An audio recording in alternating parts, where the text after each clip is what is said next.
ಎಲ್ಲರಿಗೂ ನಮಸ್ಕಾರ. ನಾನು ನಿಮ್ಮ ಯಮುನಾ. ಯಾರ್ಯಾರು ಹೊಸದಾಗಿ ನನ್ನ ಚಾನಲ್ಗೆ ಬಂದಿದ್ದೀರಾ ಸಬ್ಸ್ಕ್ರೈಬ್ ಮಾಡಿ, ಲೈಕ್ ಮಾಡಿ, ಹಾಗೆ ಶೇರ್ ಮಾಡಿ. ಇವತ್ತಿನ ವೀಡಿಯೋ ಸ್ಟ್ರೆಸ್ ರೆಡ್ಯೂಸ್ ಮಾಡೋದಕ್ಕೆ ತುಂಬ ಹೆಲ್ಪ್ಫುಲ್ ಆಗುವಂಥ practices. One stop solution to reduce your stress, improve your concentration, increase your confidence level ಅಂತಲೇ ಹೇಳ್ಬೋದು. ನಮಸ್ಕಾರ ಮಾಡೋದು ನಮ್ಮ ಭಾರತದಲ್ಲಿ ಒಂದು ಪದ್ಧತಿ. ಈ ಒಂದು ಪದ್ಧತಿ ನಮ್ಮ ಸ್ಟ್ರೆಸ್ನ ಕಮ್ಮಿ ಮಾಡೋದಕ್ಕೆ, ರೀಎನರ್ಜೈಸ್ ಮಾಡೋದಕ್ಕೆ, ಆಕ್ಯುಪ್ರೆಷರ್ ಪಾಯಿಂಟ್ಸ್ನ ಯುನೈಟ್ ಮಾಡೋದಕ್ಕೆ ಎಲ್ಲದಕ್ಕೂ ಬೆನಿಫಿಷಿಯಲ್. ಆ ಒಂದು ನಮಸ್ಕಾರಾಸನನ ಇಟ್ಕೊಂಡು ಎಷ್ಟೆಲ್ಲ ಪ್ರಾಕ್ಟೀಸ್ ಮಾಡ್ಬೋದು ಅಂತ ಇವತ್ತು ನೋಡ್ತೀರಾ. ಮೊದಲಿಗೆ ಸುಖಾಸನದಲ್ಲಿ ಮಾಡಿದ್ದಂಥ ಪ್ರಾಕ್ಟೀಸು. ಈಗ ಅದೇ ಒಂದು ಅಭ್ಯಾಸನ ವಜ್ರಾಸನದಲ್ಲಿ ಕೂತು ಕೈನ outer angle, inner angle move ಮಾಡ್ತೀರಾ. ಆದಷ್ಟು ಬೆನ್ನನ್ನು ನೇರ ಇಟ್ಕೊಂಡು ಮಾಡ್ತೀರಾ ಈ ಪ್ರಾಕ್ಟೀಸಸ್ನೆಲ್ಲ. Stretch out and inwards, out and inwards.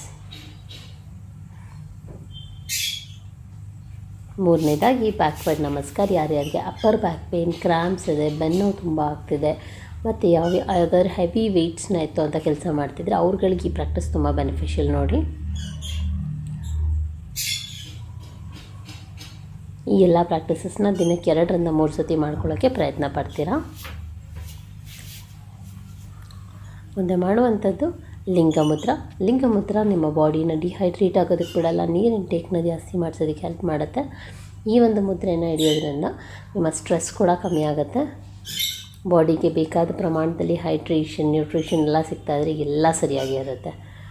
Next ಮಾಡೋವಂಥದ್ದು ಅರ್ಧಕಟಿ ಚಕ್ರಾಸನನೇ ಒಂದು ಸಣ್ಣ ವೇರಿಯೇಷನಲ್ಲಿ ಹೋಗ್ತೀವಿ. ಇಲ್ಲಿ ಈ ರೀತಿ ಮಾಡೋದ್ರಿಂದ ನಿಮಗೆ ತುಂಬ ಜಾಸ್ತಿ ಸ್ಟ್ರೆಚ್ ಫೀಲ್ ಆಗುತ್ತೆ. ಲ್ಯಾಟ್ರಲ್ ಬಾಡಿ ಫ್ಯಾಟ್ ಕರಗೋದಕ್ಕೆ ಕೂಡ ಹೆಲ್ಪ್ ಆಗುತ್ತೆ.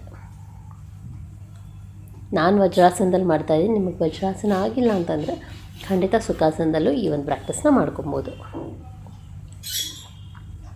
ಫಿಂಗರ್ಸ್ನ ಅಗಲ, ಕವರ್ ಅಗಲ, ಈ ರೀತಿ ನಮಸ್ಕಾರ ಸ್ಥಿತಿನಲ್ಲಿ ಮಾಡೋಂಥ ವೇರಿಯೇಷನ್. ಇದು ಆಕ್ಯುಪ್ರೆಷರ್ ಪಾಯಿಂಟ್ಸ್ನ ಸ್ಟಿಮ್ಯುಲೇಟ್ ಮಾಡೋದಕ್ಕೆ ತುಂಬ ಹೆಲ್ಪ್ ಮಾಡುತ್ತೆ. ಈಗ ಆಜ್ಞಾಚಕ್ರ, ನಿಮ್ಮ ಹಸ್ತನ ಚಿನ್ನಕ್ಕೆ ಟಚ್ ಮಾಡ್ತೀರಾ. ನಿಮ್ಮ ರಿಂಗ್ ಫಿಂಗರ್, ಉಂಗುರದ ಬೆರಳು ಎಲ್ಲಿಗೆ ಮುಟ್ಟುತ್ತಾ ನಿಮ್ಮ ಹಣೆನ, ಅದು ನಿಮ್ಮ ಆಜ್ಞಾಚಕ್ರ ಪಾಯಿಂಟ್. ಆ ಪಾಯಿಂಟ್ನ ಮಸಾಜ್ ಮಾಡೋದ್ರಿಂದ ನಿಮ್ಮ ಕಾನ್ಸಂಟ್ರೇಷನ್ ಇಂಪ್ರೂವ್ ಆಗುತ್ತೆ. ಮಕ್ಕಳಿದ್ರೆ ಖಂಡಿತವಾಗ್ಲೂ ಪ್ರತಿದಿನ ಮಾಡಿಸಿ. ಈಗ ನೆಕ್ಸ್ಟು ಇಂಟರ್ಲಾಕಿಂಗ್ ಆಫ್ ಫಿಂಗರ್ಸ್. ನಿಮ್ಮ ಹಸ್ತನ ಕಂಪ್ಲೀಟಾಗಿ ನತ್ತಿ ಮೇಲೆ ಇಟ್ಟು ಓಂಕಾರವನ್ನು ಚಾಂಟ್ ಮಾಡೋದು. ಇದೆಲ್ಲ ಸ್ಟ್ರೆಸ್ ರಿಡಕ್ಷನ್ಗೆ ತುಂಬ ಬೆನಿಫಿಷಿಯಲ್ ಪ್ರಾಕ್ಟೀಸಸ್. ಐ ಹೋಪ್ ಈ ಒಂದು ವಿಡಿಯೋ ನಿಮ್ಗೆ ಇಷ್ಟ ಆಯಿತು ಅಂತ. ಧನ್ಯವಾದಗಳು. ಮತ್ತೆ ಸಿಗೋಣ.